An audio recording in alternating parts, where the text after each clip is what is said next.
عزیزان گرامی، آج اگر خانہ کعبہ کے تمام اراکین کو دیکھیں گے، ارکان کو دیکھیں گے، جو حج کے ارکان ہیں وہ اکثراً جناب ابراہیم علیہ السلام سے وابستہ ہے.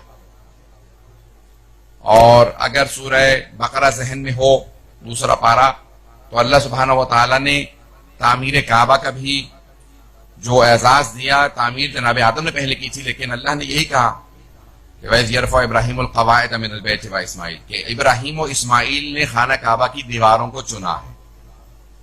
خانہ کعبہ کی دیواروں کو ابراہیم علیہ السلام نے اور جناب اسماعیل نے چنا، یعنی دیواریں بھی کھڑی کی ہیں. وَإِذْ يَرْفَعُ إِبْرَاهِيمُ الْقَوَاعِدَ مِنَ الْبَيْتِ، دوبارہ لفظ بیت آیا ہے. پتہ نہیں مجھے توجہ ہے مجھ کی میرے ساتھ. وَإِذْ يَرْفَعُ إِبْرَاهِيمُ الْقَوَاعِدَ مِنَ الْبَيْتِ، جب بھی اللہ خانہ کعبہ سے متعلق بات کرتا ہے لفظ بیت استعمال کرتا ہے.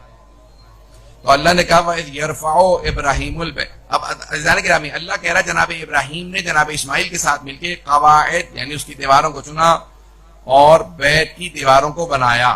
اب سارا خانہ کعبہ جو کچھ واقعہ ہوگا جناب ابراہیم سے متعلق ہوگا، آج مجھے اسی کو پیش کرنا ہے. اس سے پہلے کہ میں آگے بڑھوں، دوسری خلافت کا دور تھا، بہت زیادہ مسلمانوں میں غربت آ گئی تھی. تو ایک مرتبہ خلیفہ نے اعلان کیا کہ ہم خانہ کعبہ کی جو ستر کعبہ ہے، غلاف کعبہ ہے، اس کی تجدید نہیں کریں گے، نیا غلاف نہیں لگائیں گے، کیونکہ مسلمانوں میں فاقے ہیں. تو اس سال اسے تجدید نہیں کیا جائے گا. اس کے خود اپنے احکام ہیں، غسل دیا جاتا ہے جب حج پہ لوگ آتے ہیں، جب چلے جائیں عرفات میں تو اس کے اپنے بہت سے احکام ہیں. توجہ ہے لوگوں کی؟ تو خانہ کعبہ کے اپنے احکام ہیں، غسل دیا جائے اور نیا غلاف پہنایا جاتا ہے. تو جیسے ہی خلیفہ نے اعلان کیا کہ ہم اس سال خانہ کعبہ کا نیا غلاف نہیں چڑھائیں گے کیونکہ مسلمانوں میں فاقے ہیں، تو جناب امیر علیہ السلام آئے اور آنے کے بعد ایک جملہ کہا کہ خانہ کعبہ کا غلاف چڑھایا جائے. تجدید خانہ کعبہ، اس خانہ کعبہ کے غلاف کو دوبارہ چڑھایا جائے گا. کہا لیکن مسلمانوں میں یا علی بہت زیادہ فقر و فاقہ ہے، غربت ہے، تو اس سال اگر خانہ کعبہ کا غلاف نہ چڑھایا جائے، وہ پیسے بچا کے مسلمانوں میں تقسیم کر دیے جائیں. تو آپ نے فرمایا مسلمان فاقہ کر لیں گے لیکن خانہ کعبہ کا غلاف نیا ضرور چڑھائیں گے. کہا یا علی فاقے کر لیں گے لیکن غلاف ضرور چڑھے گا. کیوں؟ کہا کیونکہ خانہ کعبہ کی حرمت مسلمانوں کی عزت کا معاملہ ہے، مسلمانوں کے شرف کا معاملہ ہے، مسلمانوں کے نام کا معاملہ ہے. ہم کبھی بھی اس طرح سے خانہ کعبہ کی حرمت کو پامال نہیں ہونے دیں گے. خانہ کعبہ کا غلاف چڑھایا جائے گا. مجھے مجمع کی توجہ چاہیے. تو سب مسلمانوں نے لکھا ہے، شیعہ سنی علماء نے، مورخین نے لکھا کہ دوسرے خلیفہ نے فوراً جناب امیر کے مشورے کو مانا، علی بن ابی طالب علیہ السلام کے مشورے کو مانا. کہا یا علی کیونکہ آپ نے سمجھا دیا ہے تو ہم ایک مرتبہ دوبارہ خانہ کعبہ کا غلاف چڑھائیں گے. مولا نے کہا مسلمان فاقہ کر لیں گے لیکن خانہ کعبہ کا غلاف چڑھے گا. کہیں مسلمانوں کے دشمن کافر یہ نہ سمجھیں کہ اب مسلمانوں پہ ایسا وقت آن پڑا ہے کہ خانہ کعبہ کا غلاف تک نہیں چڑھا پائے. کبھی دشمنوں پہ یہ تاثر نہ جائے کہ وہ یہ سمجھے کہ اب یہ غلاف کعبہ بھی نہیں چڑھا رہے. کافروں پہ روب رہے، مسلمان فاقہ کر لیں گے، عزت پہ سمجھوتا نہیں کریں گے. نہیں، مجھے مجمع کی توجہ چاہیے. اب سمجھ میں آیا یہ ہم مجالس اتنے اہتمام سے کیوں کراتے ہیں. جس طرح سے خانہ کعبہ کے غلاف کا معاملہ اسلام کی عزت کا معاملہ ہے، اسی طرح سے زیارت اربعین تشیع کی عزت کا معاملہ ہے.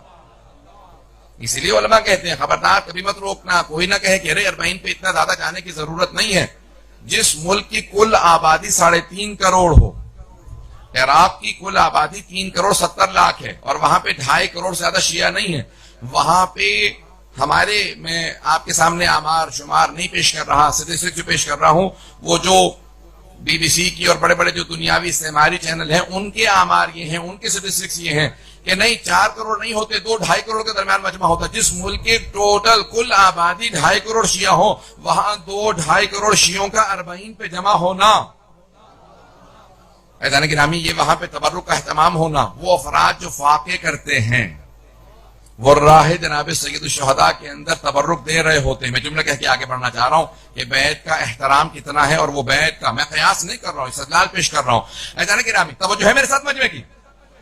عزیزان گرامی آج بہت سے افراد خود فاقے کر رہے ہوتے ہیں. کربلا میں جائیے، آج چینلوں کے اوپر چل رہا تھا وہاں پہ کہ ایک بچے نے ماں سے کہا اور وہ دکھا رہے تھے کہ آپ شربت کے لیے چینی کیوں منگوا رہی ہیں، میں شکر کیوں لے کے آؤں، آپ پورے سال تو اماں ہم سے کہتی ہیں کہ ہم غریب ہیں، ہم شربت بغیر چینی کے پیئیں گے، چائے بغیر چینی کے پیئیں گے، ہمارے گھر میں فاقہ ہے، تو آج چینی کیوں آئے گی؟ کیا اب تک یہ اپنے لیے تھا، اور یہ جو میں چینی منگوا رہی ہوں، شربت بنا رہی ہوں حسین کے زائرین کے لیے؟